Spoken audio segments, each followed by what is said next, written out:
Meeple Talk!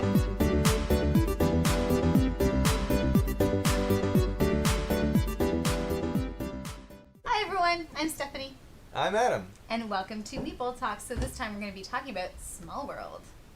Small World is a game by Days of Wonder, a company you may be familiar with. And this game came out in 2009, and it's about various fantasy races who are trying to take over the world. Not as racers. Fast as possible. That's right.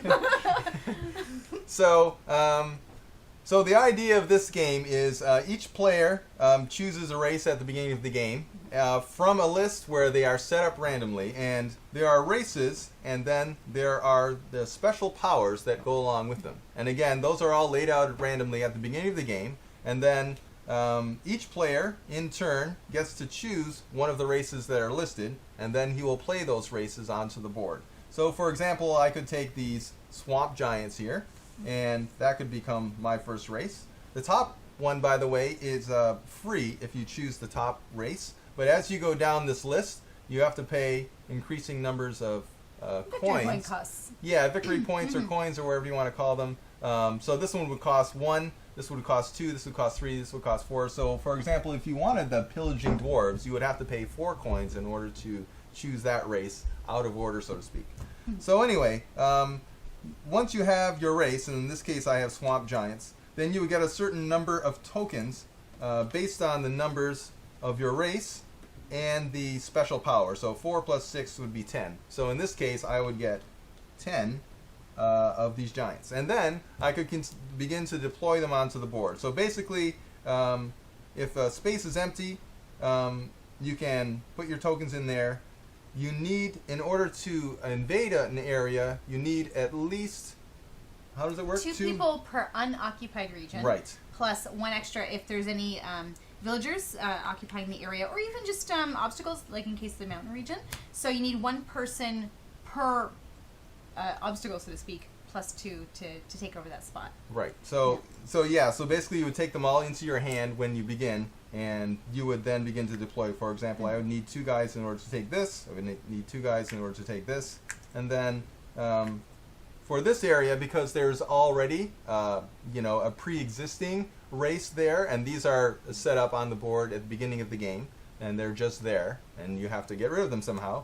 So then I would need 3 guys in order to take this over. And so basically you would deploy all of your guys and take over as many regions as you can. And the point of the game is, once you've taken over, all of your regions, at the end of your turn, however many regions you have, you get that many victory points. And when your next turn comes, you do the same thing again. You deploy, you try to take over as much as you can, and then you receive victory points for the number of areas. And depending on the number of players, there might be, 5, 6, or 10 turns. So that this one has board 10. that we show here, this is the expanded board for a 5-player game. You can play it 2 to 5 players, but they also have different versions with different land layouts. And they also have, here we go, longer number of turns, 10 phases. So the idea is that the game's going to last 40 minutes to an hour, something like that. So the fewer players you have, you get more rounds in order to equal out the same type of playing time.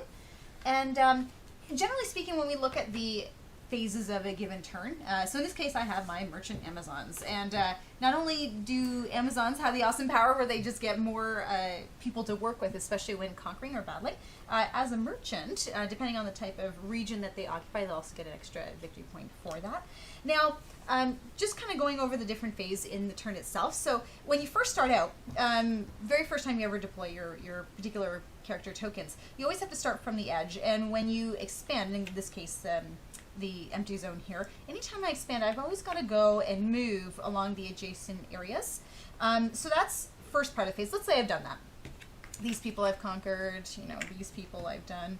And let's say that was just extra. I didn't need. Now, so once you've reached your certain areas, that's when you're going to start collecting your victory points. Then, after that, your focus is now going to be on defense. So once, in order to collect victory points or to, I guess, keep hold of your land, you need at least one person per region that you occupy. Any excess people you could recollect in your hand here. And this is what we call the redeployment phase. So keeping in mind that you're probably going to have other players nearby that will maybe want to encroach on your property at some point.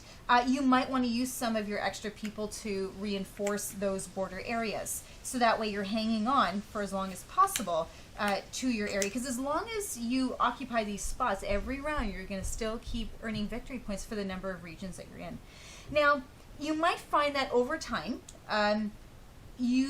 your people tokens, I guess you could call them, are eventually going to deplete. And that can happen either because you're starting to spread yourself too thin, because you can abandon areas to take over new areas, but really there's no point for that because you'll have to still conquer at least 2 per unoccupied zone. So you might find that you're starting to spread yourself thin, or your population may dwindle because other people are coming in and they're taking over your areas and you're dying out. So what you could do at that time is to decide to go into declining. What that is that you take that particular turn to just flip over your character tokens. And in a sense, it's almost like they're dying out. While they're there, they're still going to earn victory points as long as they occupy that area. But what it allows you to do on your next turn is then start off with a new race. And that's where the key to earning victory points is really going to lie, is that the having a smart decision of when to expand, when to hold, when to decline, and when to get a new race. You're going to have to decide on that combination based on the character or special ability traits when you're going to do those things to try to get as many victory points. And, high turnover is really key in this game. Yeah, that's right. So, so the thing about the game is you will be attacking or you will be declining, and over, in this case, if you have 4 or 5 players, then you may have only 8 turns to do that. But you might go through 3 or 4 different races before the game is over. So one thing I want to point out about this type of game is that although it appears to be, an area control strategy game, the board changes so rapidly that it's really not practical or feasible to have any kind of a long-term strategy. For example, this game is often compared to Risk, but it's really not at all like Risk. It really is more of a very heavily themed game, a fun game that has a layer of strategy over it. But that strategy is not something that, if you prefer games like, Puerto Rico or Settlers of Catan, or games that have a lot of strategy where you can plan, several turns in ahead, simply can't do that in this game because, when your turn comes around, the board might be dramatically different from, the way it was the turn before. And I would have to agree with that because when I first played this game, I was kind of thinking more long-term as well. But seeing that if we're playing with 5 people, there's only 8 rounds. I found that especially in the first couple of times, I only got through 2 races to completion. Maybe a third was just kind of getting going. And so at first I felt kind of unfulfilled. I thought, I feel like it hasn't quite started to get going, right?